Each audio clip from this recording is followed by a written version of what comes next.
Teleamazonas presenta 24 horas con Liz Valareso y María Gracia Acosta. Amigos, muy buenas tardes. Aquí empezamos con la información.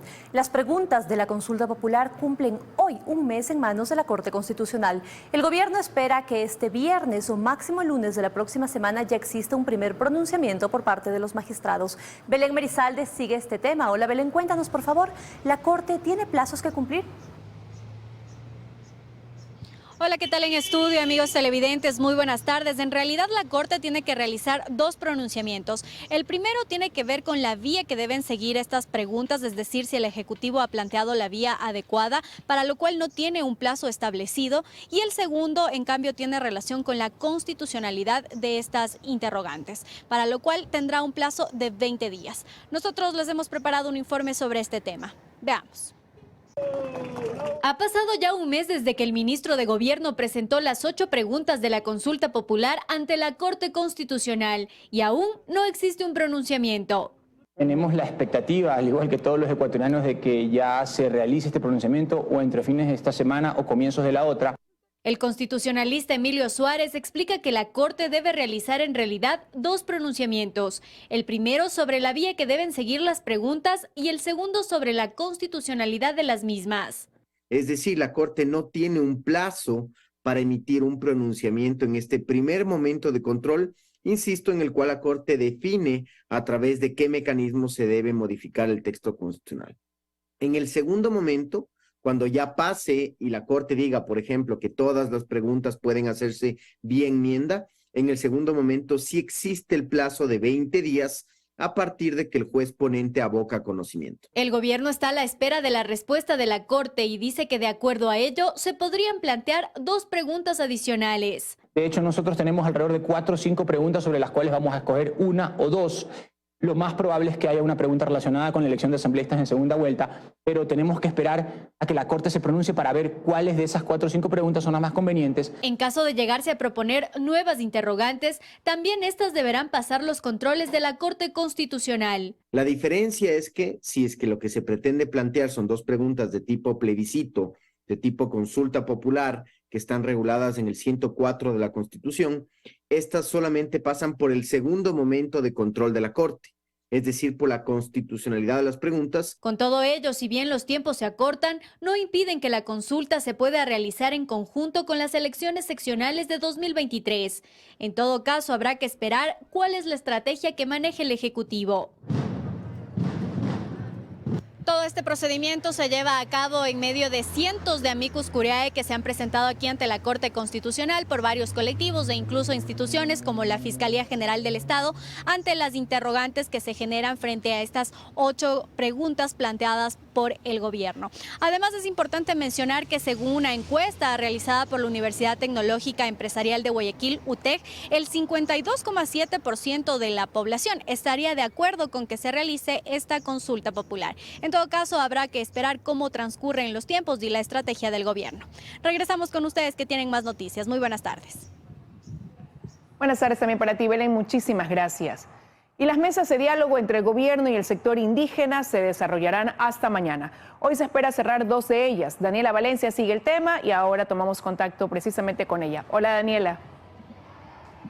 Buenas tardes en estudio, amigos televidentes. Efectivamente transcurren horas cruciales en este proceso de diálogo entre el gobierno nacional y el sector indígena. Hoy están trabajando 3 mesas de forma simultánea: acceso a la salud, educación superior y también empleo y derechos laborales. Se espera que hasta en horas de la tarde se cierren 2 de estas mesas, pues recordemos que hasta mañana es el último día de trabajo de estas mesas y el viernes ya se dará el evento de clausura. Nosotros les hemos preparado un reportaje al respecto. Veamos.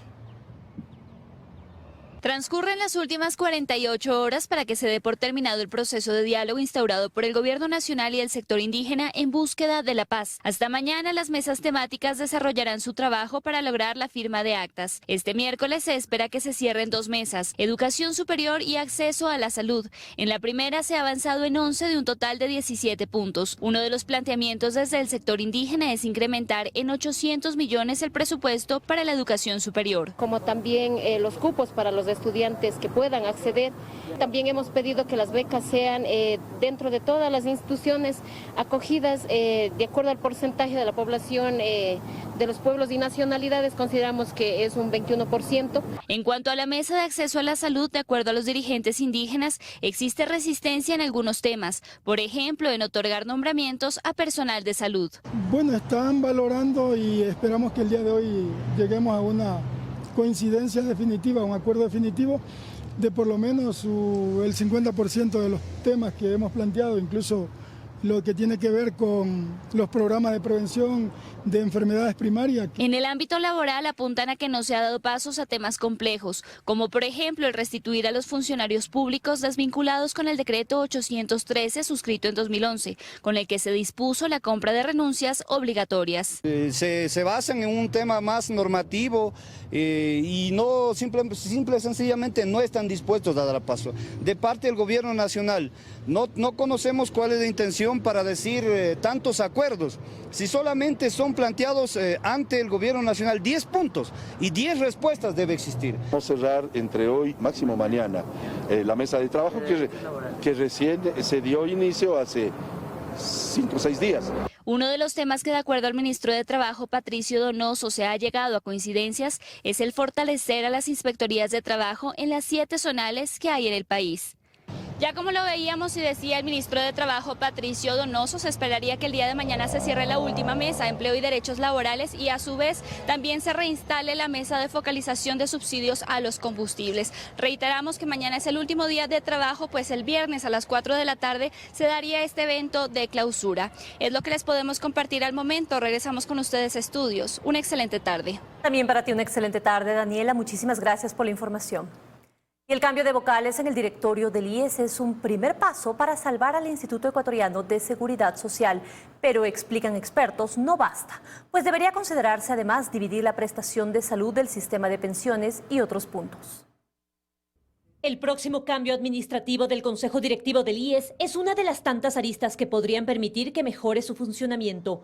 Por eso, la presidenta de la Cámara de Industrias explica el proceso de selección que realizan en conjunto empleadores y trabajadores. Sabemos que quien vaya al IES deben ser personas que cumplan con los requisitos de ley, evidentemente, pero más allá, que sean eficientes, que no quieran prorrogarse en el cargo, que estén dispuestos a rendir cuentas. Sin embargo, es solo una de las piezas del engranaje que tienen que ser arregladas para salvar al Instituto de Seguridad Social. El expresidente del directorio, Víctor Hugo Villacrés, explica, además del necesario relevo, otras soluciones que deberían ser tomadas. La razón de ser de la seguridad social es el sistema de pensiones y ahí ellos establecen 2 variables que deben ser modificadas. El primero está relacionado con variables demográficas y el segundo, el nivel de ahorro. Es decir, tendría que repensarse el sistema de ahorro y reparto y separarlo de la atención médica. Realmente hay que analizar que el seguro de salud es de prima y siniestro.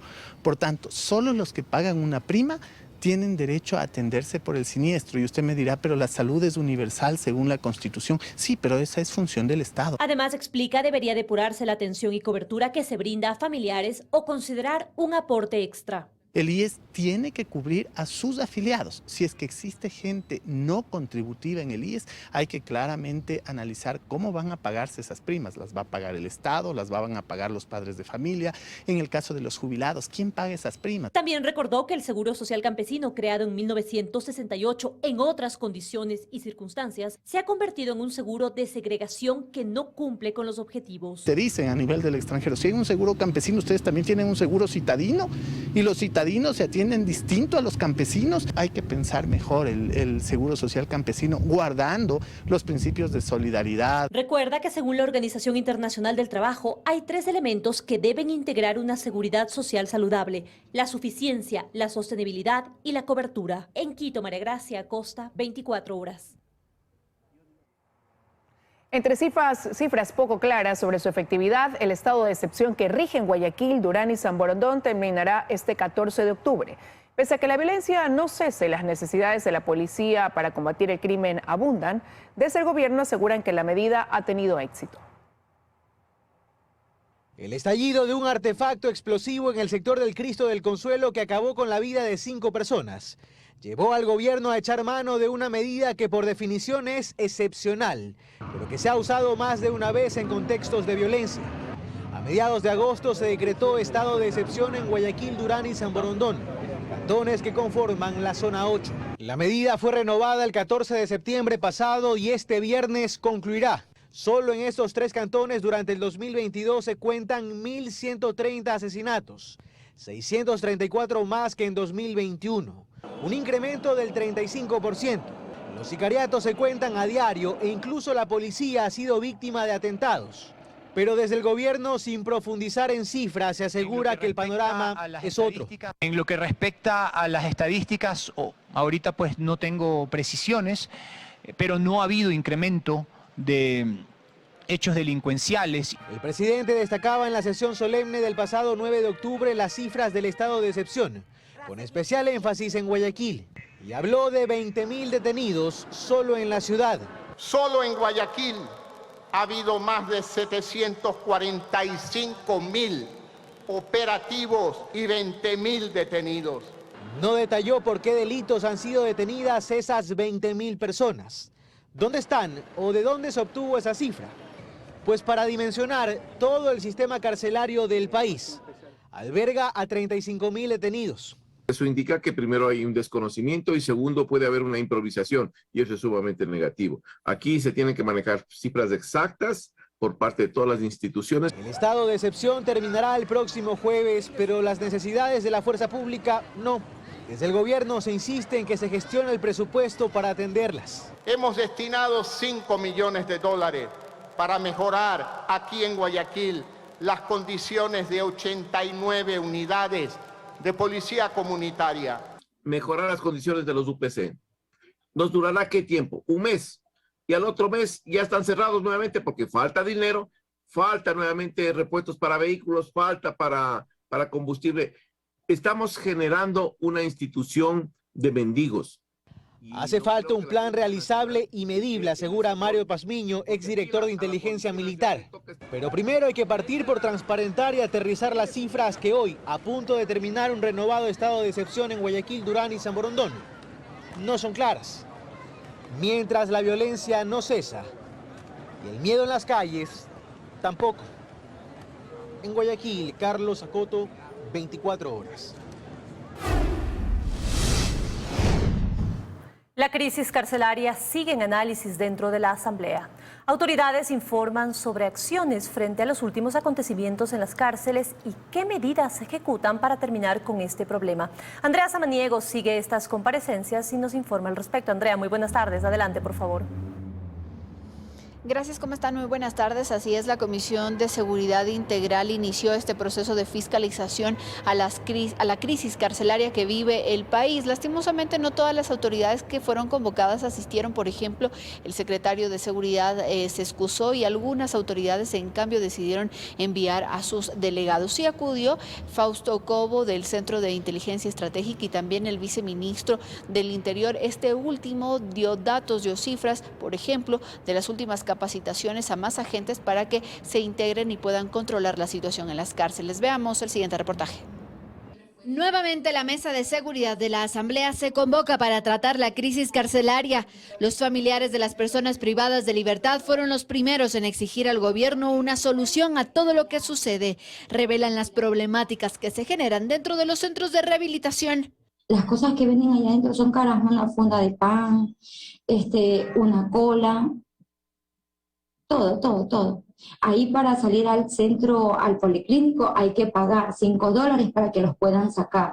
Por su lado, las autoridades señalan que se han tomado medidas y que se han hecho más de 4.800 operativos desde que inició el 2022.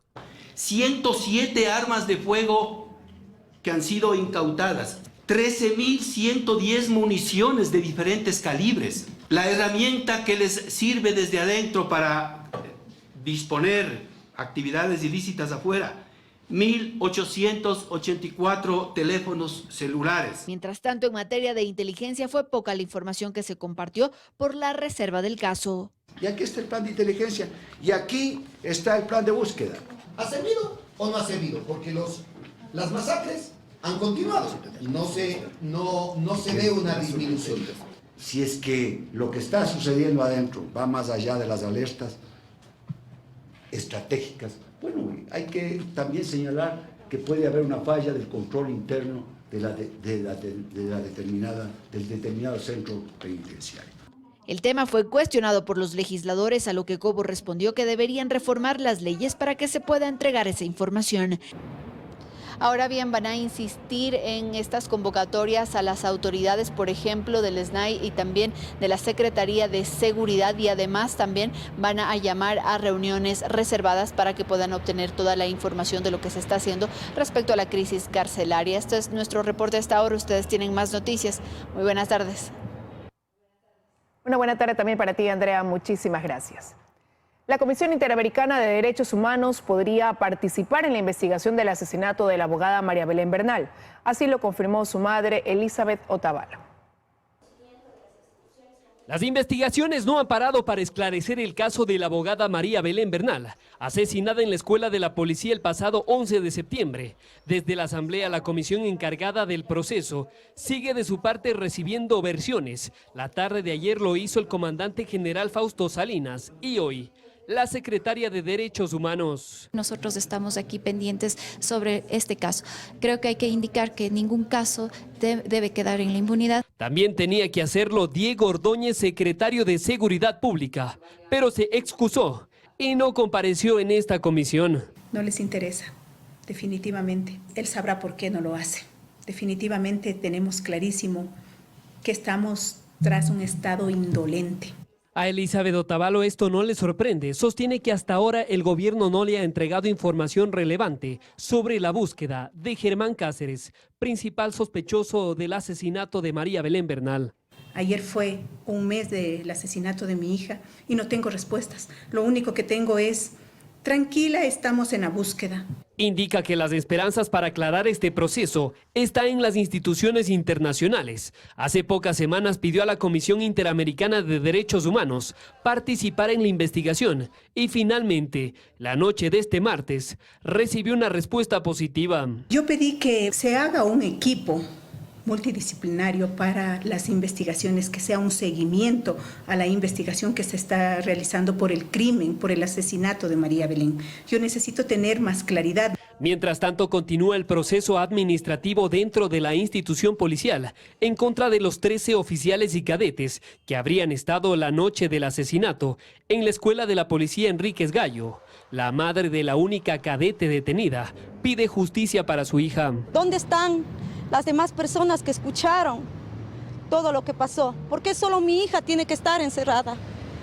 ¿Dónde están los superiores? En Quito, Paul Coello, 24 horas. Estamos de regreso con más noticias. El precio del petróleo WTI, que es de referencia para Ecuador, se recupera lentamente. Este miércoles llegó a los $89. A pesar de este valor, el país sigue registrando un excedente que se invierte en la importación de combustibles, según expertos.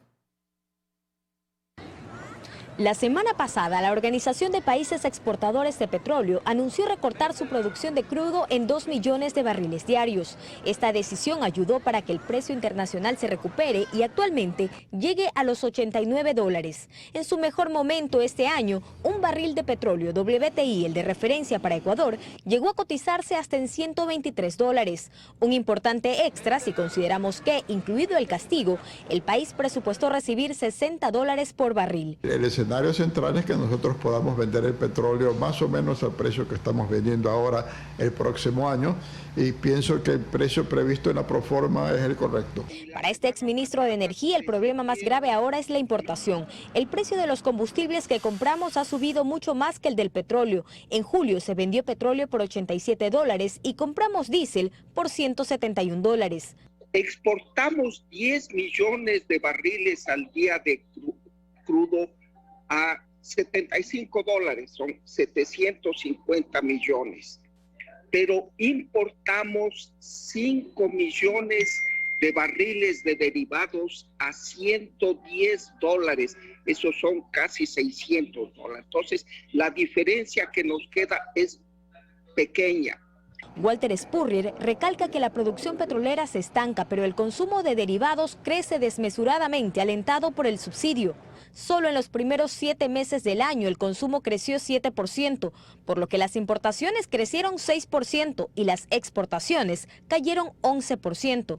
y por lo tanto ahora en lugar de pensar en que se vaya a aumentar la producción petrolera este año, lo que tenemos que esperar es que se recupere a los niveles que tenía cuando subió Guillermo Lasso. Ecuador estima que destinará este año cerca de 4.000 millones de dólares para subsidiar combustibles. El costo en 2023 se desconoce aún. Joana Ramos, 24 horas.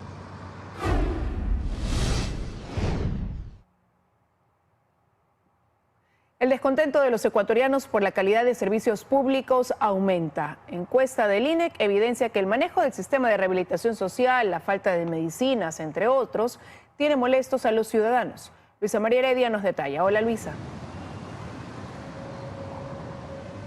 ¿Qué tal, compañeras en estudios, amigos televidentes? Muy buenas tardes. Así es, 5 sobre 10 es la calificación promedio que le han puesto los ecuatorianos a los servicios públicos del país. La peor nota registrada, cabe mencionar, de los últimos 6 años. Al ser consultados por el Instituto Nacional de Estadísticas y Censos sobre 11 tipos de servicios que ofrece el gobierno, los ciudadanos evidenciaron su descontento, sobre todo en lo que respecta al manejo y la administración de las cárceles. Le pusieron 4 sobre 10 y eso evidentemente se debe a los cerca de 400 muertos que ha dejado las 9 masacres que se han registrado en el sistema penitenciario. La última ocurrió hace apenas una semana en la penitenciaría del Litoral.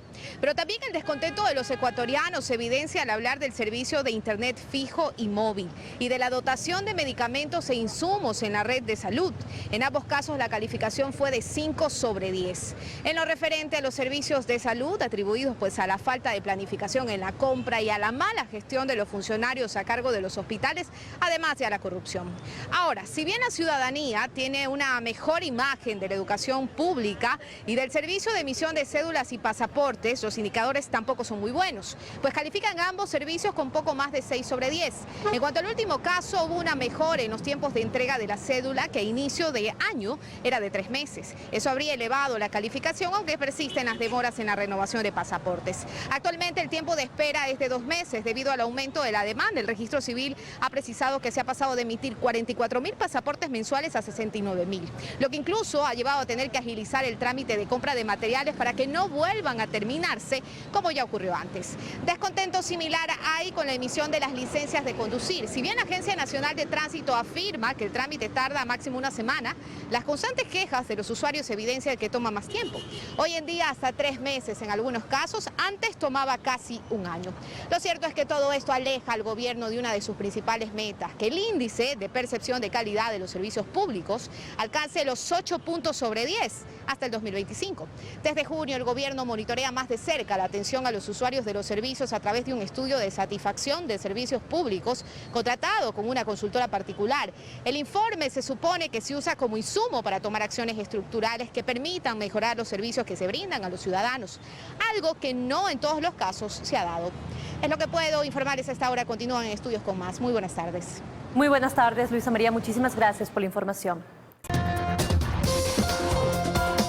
Más noticias. Más de 30.000 hinchas llegarán desde Brasil y de otros países hasta Guayaquil vía aérea para la final de la Copa Libertadores. El aeropuerto José Joaquín de Olmedo ha realizado adecuaciones para recibir a la gran cantidad de aeronaves adicionales que llegarán a la ciudad. Con las entradas casi agotadas para la final única de la Copa Libertadores en Guayaquil, son miles los hinchas que llegarán al puerto principal, sobre todo desde Brasil. Tan solo vía aérea, llegarán más de 30.000 personas a la ciudad. Aparte de los 3.500 de promedio de pasajeros diarios, tendremos por lo menos 2 o 3 veces más. La venta de pasajes aéreos ha sido un éxito. Hoy, conseguir un vuelo hacia Guayaquil, el día de la final, es todo un desafío. Hay una gran demanda. Para esos días prácticamente ya no existen lugares disponibles. Las ocupaciones son muy buenas. Y eso solo hablando de vuelos comerciales, pues a eso se suman los privados y vuelos charter. Hasta el momento tenemos confirmados 43 vuelos charter y 26 vuelos privados. Son 3 las aerolíneas que conectan a Brasil con Ecuador, haciendo escalas en otros países: Avianca, Copa y Latam. Latam ha puesto más vuelos. Esta masa de pasajeros llegará a Guayaquil al menos 2 o 3 días antes del partido. Recibirlos necesitará de todo un contingente. Eso lo saben en el aeropuerto José Joaquín de Olmedo de Guayaquil. En temas de limpieza, de seguridad, de atención al cliente, esperamos que vamos a tener aproximadamente cerca de 300 personas adicionales haciendo el trabajo eventual durante esa semana. Aquí en la pista del aeropuerto José Joaquín de Olmedo también se trabaja a propósito de la final única de la Copa Libertadores. Y es que desde hace varios días se está ampliando el número de plataformas y creando nuevas para recibir a la gran cantidad de aeronaves extras que van a llegar acá al puerto principal con los aficionados, sobre todo de ambos equipos brasileños. Vamos a tener 50 posiciones adicionales de estacionamiento para aeronaves privadas. Pese a ello, el espacio será insuficiente, pues se estima un incremento de 200 aeronaves a la operación regular del aeropuerto José Joaquín de Olmedo de Guayaquil. De ahí que Aviación Civil habilitará 176 puntos de parqueo para las aeronaves adicionales en los aeropuertos de Manta, Salinas, Latacunga y Quito. El ingreso al aeropuerto de Guayaquil también tendrá restricciones para la final de la Libertadores. Solamente vamos a permitir el ingreso de pasajeros a la terminal, no vamos a permitir acompañantes y también vamos a restringir el ingreso de vehículos al aeropuerto. De esta manera se prepara el puerto principal para recibir a los miles de fanáticos en la final única de la Copa Libertadores. En Guayaquil, Luis Alfredo Zúñiga, 24 horas.